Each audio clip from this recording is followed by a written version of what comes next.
My relationship with President Xi is great. It's been great for a long time. We've had a very good relationship, and I think we'll make a deal with China.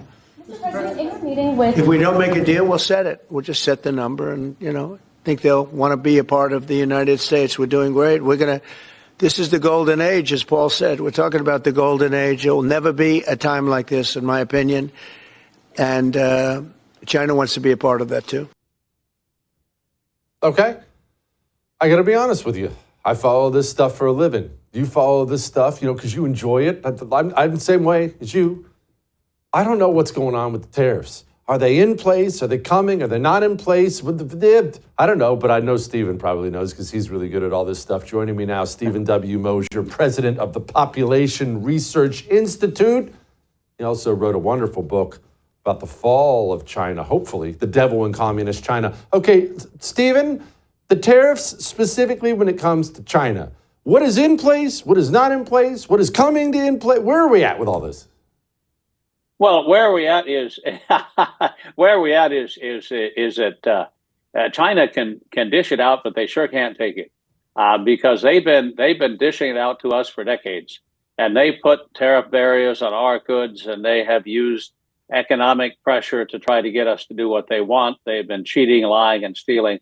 The Communist Party I'm talking about now, since the beginning, stealing intellectual property, sending fentanyl here to make money, and killing Americans in the process.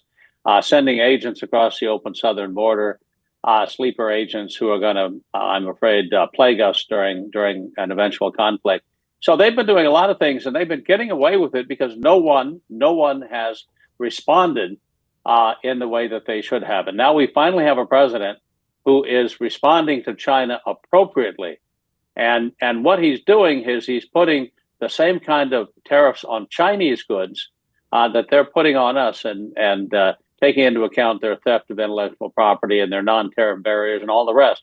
And so we've got these tariffs now of, I think they're totaling up to, I have trouble too because they keep going up, right? They started 10%, then we had an extra 10% because of fentanyl, then we went up to 154%.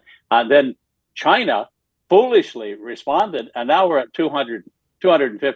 So the size, look, China's economy is going to collapse. You can see it collapsing in real time right now, and we can talk about what's happening on the ground in China. People are desperate. Yes, I actually would love to talk about exactly that. I have about a million things I want to talk about with you, but I realize we don't have time for that. So I want you to explain to me the Chinese economy, its collapse or its impending collapse, because I'll tell you something that has blown away me as I just watched, Stephen, I'm not an expert like you are, is how much money they throw around everywhere, all over the globe. Everywhere you look, they're buying off this, they're paying for that, spending an inhuman amount of money on their military. There's no way they have this kind of money.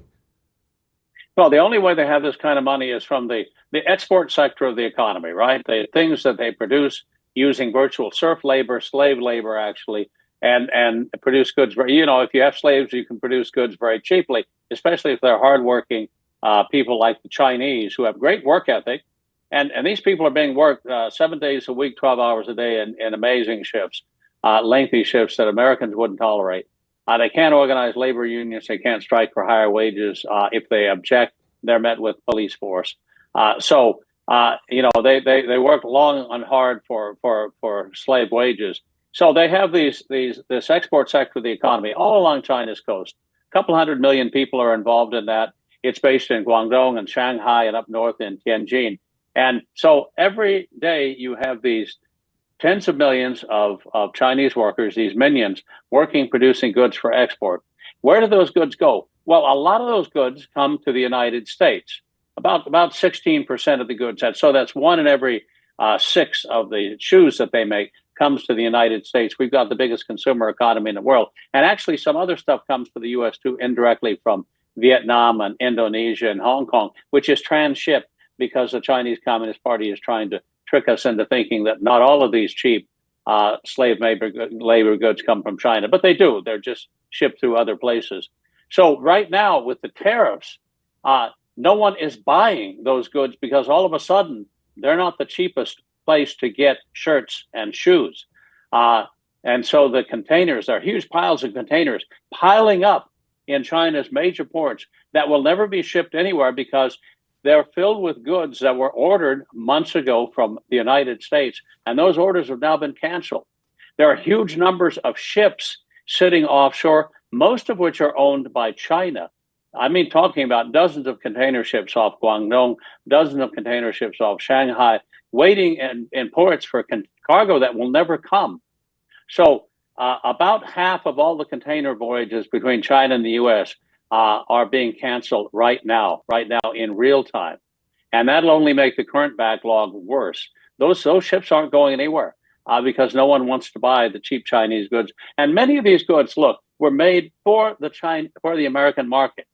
For example, the Christmas orders should be coming in now for things like artificial Christmas trees. Who buys artificial Christmas trees? Well, not the Europeans, not the Southeast Asians. Americans do. And we're not going to be buying them this year. Who buys trampolines for your backyard for kids? Spend $300 or $500 on a trampoline for your kids so they can bounce around happily. Well, the Europeans don't do that. The South Americans don't do that. The Americans do that. That market is now gone. So there are lots of goods that have been produced that can't be sold.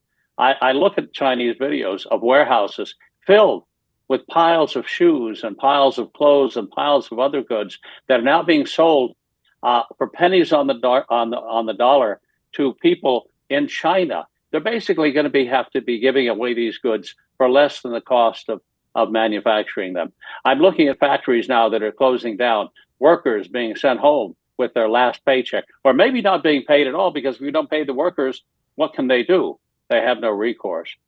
Empty streets and shuttered shops in the surrounding cities where those workers would have gone to buy lunch, right? The noodle shops, the convenience stores, the small retailers, they're all going out of business. The tea shops, they're all going out of business. So for every one factory job you lose 2 or 3 other jobs in the surrounding area. Temu used to do big business in the United States. Well, guess what? They just officially turned off all of their Google shopping campaigns because their goods, which they were shipping, by mail to the United States, can't be shipped here anymore because they're now subject to tariffs, because Trump eliminated the loophole which enabled you to send a package worth less than $800 to the U.S. without tariffs. Now all those packages are going to be tariffed, and all those goods are no longer as dirt cheap as they used to be. So America only absorbs about 1/6 of China's exports, but consider that the next largest customer, Vietnam, accounts for about 4%. So yeah, they're selling little bits of stuff here and there around the world, but they will never be able to make up over the short term the loss of the American market. And that American market is gone. China's GDP is going to take a tremendous hit. They're going to be, I estimate, 20 million workers out of a job in China over the next couple of months. That hemorrhaging has already started. It's going to continue.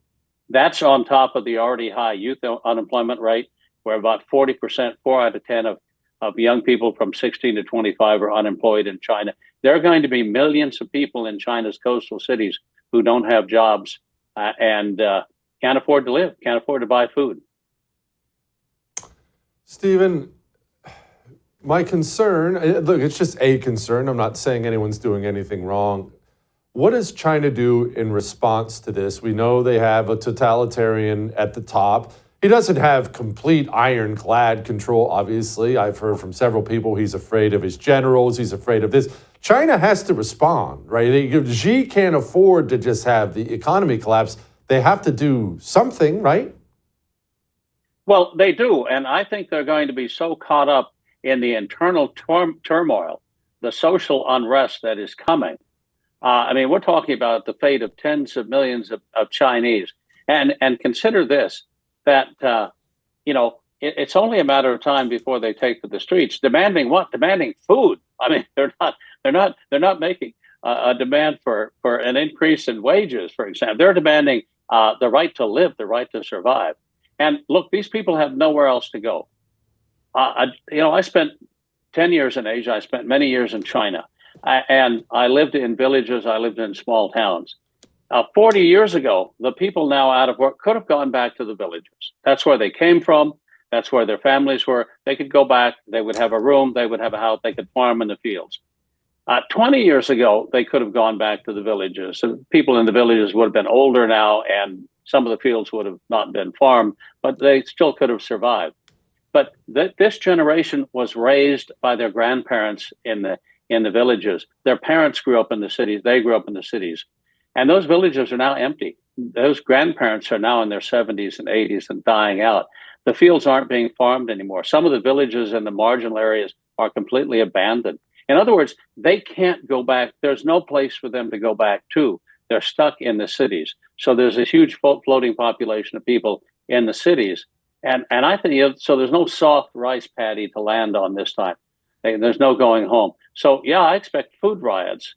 And sure, you've got China with the People's Armed Police, 1.1 million members of something called the People's Armed Police. What is the People's Armed Police? Well, it's 1 million members of the Chinese military who were transferred into the police force after the Tiananmen demonstrations of 30 some years ago. These are military units. They have tanks. They have armored personnel carriers. They have heavy artillery. And they're there specifically to make sure there's not a rebellion against the Chinese Communist Party. But I think there's going to be turmoil in China. And here, what do? Well, we may be paying a little more for goods from China, which most of us can afford to do. We can do without the extra strands of Christmas lights or the trampoline for the kids to jump in. But in China, we're talking about literally a life and death situation with millions of people going to bed hungry every night. And there's a real possibility, first time since the 1960s, of a famine. China can't feed itself. China imports a third of all the grain that the people eat every year, the soybeans, the corn, all of the other grains. They can't grow enough food to feed their own people. So I'm thinking, and actually I'm hoping that Xi Jinping, the leader of China, the Chinese Communist Party, will be so caught up dealing with the internal turmoil and trying to prevent the complete collapse of the economy that they won't engage in any foreign adventures. But it's going to be a close run thing, because what's the best way to distract your people from the fact that they have hungry bellies and they're having to tighten their belts? Well, engaging in a little foreign war will sometimes do that. The Chinese people have already been told by Xi Jinping, the leader of the Communist Party, that they must be prepared to eat bitterness. 吃苦 in the Chinese phrase, eat bitterness. That means prepare for hard times. And that doesn't mean just skipping a meal in China. That means that hard times, you may starve to death. Yeah. China they've had a famine or two in the past. Stephen, thank you so much. I appreciate you, sir, very much. I would thank you for coming to my YouTube channel, but I know how brilliant it is, and I know you love it here. So subscribe and watch. We're going to start really ramping things up and putting some funny stuff, some interesting stuff out there, some collaborations. Either way, my YouTube channel is officially the place to be. So stick around.